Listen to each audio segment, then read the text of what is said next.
आज की कहानी है प्यार का एहसास। मेरे प्यारे दोस्तों, अगर आपने अभी तक मेरे चैनल को सब्सक्राइब नहीं किया तो प्लीज़ सब्सक्राइब कीजिए, प्लीज़ सपोर्ट कीजिए। मुझे आपके सपोर्ट की ज़रूरत है। पिता की 13वीं से लौटी ही थी सीमा। 15 दिन के लंबे अंतराल के बाद उसने लैपटॉप खोलकर फेसबुक को लॉगिन किया। फ्रेंड रिक्वेस्ट पर क्लिक करते ही जो नाम उभर कर आया उसे देखकर बुरी तरह चौंक गई। अरे, यह तो शैलेश है। उसके मुंह से बेसकता निकल गया। समय के इतने लंबे अंतराल ने उसकी याद पर धूल की मोटी चादर बिछा दी थी। लैपटॉप के सामने बैठे बैठे ही सीमा की आंखों के आगे शैलेश के साथ बिताए दिन परतदार परत खुलते चले गए। दोनों ही दिल्ली के एक कॉलेज में स्नातक की पढ़ाई कर रहे थे। शैलेश पढ़ने में अव्वल था। वह बहुत अच्छा गायक भी था। कॉलेज के हर सांस्कृतिक कार्यक्रम में बढ़ चढ़कर भाग लेता था। सीमा की आवाज़ भी बहुत अच्छी थी। दोनों कई बार ड्यूट भी गाते थे, इसलिए अक्सर दोनों का कक्षा के बाहर मिलना हो जाता था। एक बार सीमा को बुखार आ गया। वह 10 दिन कॉलेज नहीं आई तो शैलेश पता पूछता हुआ उसके घर उसका हालचाल पूछने आ गया। परीक्षा बहुत करीब थी, इसलिए उसको अपने नोट्स देकर उसकी परीक्षा की तैयारी कराने में मदद की। सीमा ने पाया कि वह एक बहुत अच्छा इंसान भी है। धीरे धीरे उनकी नज़दीकियां बढ़ने लगी। कॉलेज में खाली समय में दोनों साथ साथ दिखाई देने लगे। दोनों को ही एक दूसरे का साथ अच्छा लगने लगा था। एक भी दिन नहीं मिलते तो बेचैन हो जाते। दोनों के हाव भाव से आपस में मूक प्रेम निवाद हो चुका था। इसकी कॉलेज में भी चर्चा होने लगी। या किशोर वय उम्र ही ऐसी है, जब कोई प्रशंसनीय दृष्टि से निहारते हुए अपनी मूक भाषा में प्रेम निवेदन करता है तो दिल में अवर्णनीय मीठा सा एहसास होता है, जिससे चेहरे पर एक अलग सा नूर झलकने लगता है। सारी दुनिया बड़ी खूबसूरत लगने लगती है। चिलचिलाती गर्मी की दोपहरी में भी पेड़ के नीचे बैठकर उससे बातें करना चांदनी रात का एहसास देता है। लोग उन्हें अजीब नज़रों से देख रहे हैं, इसकी ओर से भी वे बेपरवाह होते हैं। जब खुली आंखों से भविष्य के सपने तो बुनते हैं, लेकिन पूरे होने या ना होने की चिंता नहीं होती। एक दूसरे की पसंद नापसंद का बहुत ध्यान रखा जाता है। बारिश के मौसम में भी भीग कर गुनगुनाते हुए नाचने का मन करता है। दोनों की यह स्थिति थी। पढ़ाई पूरी होते ही शैलेश अपने घर बनारस चला गया, यह वादा करके कि वह बार बार उससे पत्र द्वारा संपर्क में रहेगा। साल भर पत्रों का आदान प्रदान चला, फिर उसके पत्र आने बंद हो गए। सीमा ने कई पत्र डाले, लेकिन उत्तर नहीं आया। उस जमाने में ना तो मोबाइल थे, ना ही इंटरनेट। धीरे धीरे सीमा ने परिस्थितियों से समझौता कर लिया, और कर भी क्या सकती थी। सीमा पढ़ी लिखी थी तथा आधुनिक परिवार से थी। शुरू से ही उसकी आदत रही थी कि वह किसी भी रिश्ते में एक तरफा चाहत कभी नहीं रखती। जब कभी उसे एहसास होता कि उसका किसी के जीवन में अस्तित्व नहीं रह गया है, तो स्वयं भी उसको अपने दिल से निकाल देती थी। इसी कारण धीरे धीरे उसके मन मस्तिष्क से शैलेश निकलता चला गया। सिर्फ उसका नाम उसके जहन में रह गया था। जब भी वह नाम सुनती तो एक धुंधला सा चेहरा उसकी आंखों के सामने तैर जाता था।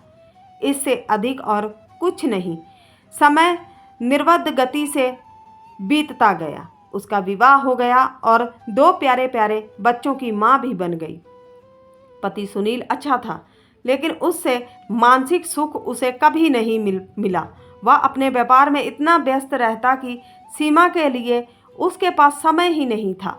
वह पैसे से ही उसे खुश रखना चाहता था। 15 साल के अंतराल पर फेसबुक पर शैलेश से संपर्क होने पर सीमा के मन में उथल पुथल मच गई, और अंत में वर्तमान परिस्थितियां देखते हुए रिक्वेस्ट एक्सेप्ट ना करने में ही भलाई लगी। अभी इस बात को 4 दिन ही बीते होंगे कि उसका मैसेज आ गया। किसी ने सच ही कहा है कि कोई अगर किसी को शिद्दत से चाहे तो सारी कायनात उन्हें मिलाने की साजिश करने लगती है, और ऐसा ही हुआ। इस बार वह अपने को रोक नहीं पाई। मन में उसके बारे में जानने की उत्सुकता जागी। मैसेज का सिलसिला चलने लगा, जिससे पता लगा कि वह पुणे में अपने परिवार के साथ रहता है। फिर मोबाइल नंबरों का आदान प्रदान हुआ। इसके बाद प्रताप बात होने लगी। उनका मुख प्रेम मुखर हो उठा था। पहली बार शैलेश की आवाज़ फ़ोन पर सुनकर कि कैसी हो, नवयौवना सी उसके दिल की स्थिति हो गई थी। उसका कंठ भावातिरेक से अवरुद्ध हो गया था। उसने संकोचते हुए कहा, अच्छी हूँ, तुम्हें मैं अभी तक याद हूँ? मैं भूला ही कब था। जब उसने प्रत्युत्तर में कहा तो उसके दिल की धड़कनें बढ़ गई। उसने पूछा, फिर पत्र लिखना क्यों छोड़ दिया? तुम्हारा एक पत्र माँ के हाथ लग गया था तो उन्होंने भविष्य में तुम्हारा मेरा संपर्क में रहने का दरवाज़ा ही बंद कर दिया और मुझे अपना वास्ता दे दिया था। उनका इकलौता बेटा था। क्या करता? उसने सीमा से कभी भविष्य में साथ रहने का वादा तो किया नहीं था, इसलिए वह शिकायत भी करती तो क्या करती? एक ऐसा व्यक्ति जिसने अपने प्रेम को भाषा के द्वारा कभी अभिव्यक्त नहीं किया था, उसका उसे शब्दों का जामा पहनाना उसके लिए किसी दुखद सपने का वास्तविकता में परिणत होने से कम नहीं था। यदि वह उससे बात नहीं करती तो इतनी मोहक बातों से वंचित रह जाती। समय का अंतराल परिस्थितियां बदल देता है, शारीरिक परिवर्तन करता है, लेकिन मन अछूता ही रह जाता है।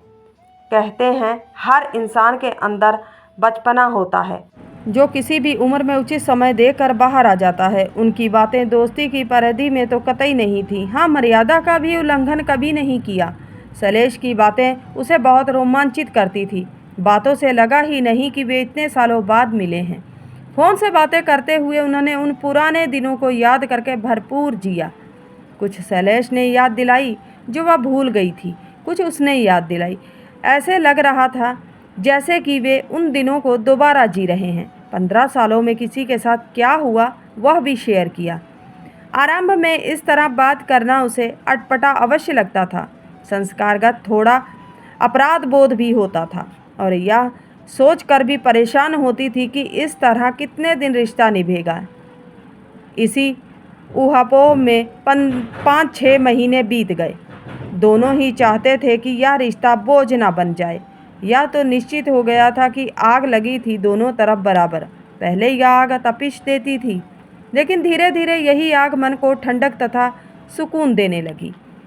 उनकी रस भरी बातें उन दोनों के ही मन को गुदगुदा जाती थी। एक बार शैलेश ने एक गाने की लाइन बोली, तुम होती तो ऐसा होता, तुम यह कहती। उसकी बात काटते हुए सीमा बोली, और तुम होते तो कैसा होता। कभी सीमा चुटकी लेती, चलो भाग चलते हैं। शैलेश कहता, भाग कर जाएंगे कहाँ। एक दिन शैलेश ने सीमा को बताया कि ऑफिस के काम से वह बहुत जल्दी दिल्ली आने वाला है। आएगा तो वह उससे और उसके परिवार से अवश्य मिलेगा। यह सुनकर उसका मन मयूर नाच उठा। फिर कड़वी सच्चाई से रूबरू होते ही सोच में पड़ गई कि अब सीमा किसी और की हो चुकी है। क्या इस स्थिति में उसका शैलेश से मिलना उचित होगा? फिर अपने सवाल का उत्तर देते हुए बुदबुदाई की, ऊह से क्या हुआ? समय बहुत बदल गया है। एक दोस्त की तरह मिलने में बुराई ही क्या है? सुनील की परवाह में मैं तब करूं जब वह भी मेरी परवाह करता हो। खुश रहने के लिए मुझे भी तो कोई सहारा चाहिए। देखूं तो सही, इतने सालों में उसमें कितना बदलाव आया है। अब वह शैलेश के आने की सूचना की प्रतीक्षा करने लगी थी। अंत में वह दिन भी आ पहुंचा जिसका वह बेसब्री से इंतज़ार कर रही थी। सुनील बिजनेस टूर पर गया हुआ था। दोनों बच्चे स्कूल गए हुए थे। उन्होंने कनॉट पैलेस के कॉफ़ी हाउस में मिलने का समय निश्चित किया। वह शैलेश से अकेले घर में मिलकर कोई भी मौका ऐसा नहीं आने देना चाहती थी कि बाद में उसे आत्मग्लानि हो। उसे लग रहा था कि इतने दिन बाद उसको देखकर कहीं वह भावनाओं में बहकर कोई गलत कदम न उठा ले, जिसकी उसके संस्कार उसे आज्ञा नहीं देते थे। शैलेश को देखकर उसे लगा ही नहीं कि वह उससे इतने लंबे अंतराल के बाद मिल रही है। वह बिल्कुल नहीं बदला था, बस थोड़ी सी बालों में सफ़ेदी झलक रही थी। आज भी वह उसे बहुत अपना सा लग रहा था। बातों का सिलसिला इतना लंबा चला कि ख़त्म होने का नाम ही नहीं ले रहा था। इधर उधर की बातें करते हुए जब शैलेश ने सीमा से कहा कि उसे अपने वैवाहिक जीवन से कोई शिकायत नहीं है, लेकिन उसकी जगह कोई नहीं ले सकता, तो उसे अपने आप पर बहुत गर्व हुआ। अचानक शैलेश को कुछ याद आया। उसने पूछा, अरे हाँ, तुम्हारे गाने के शौक़ का क्या हाल है? बात बीच में काटते हुए सीमा ने उत्तर दिया, क्या हाल होगा, मुझे समय ही नहीं मिलता। सुनील तो बिजनेस टूर पर रहते हैं और ना ही उनको इस सब का शौक़ है। अरे उनको शौक़ नहीं है तो क्या हुआ, तुम इतनी आश्रित क्यों हो उन पर?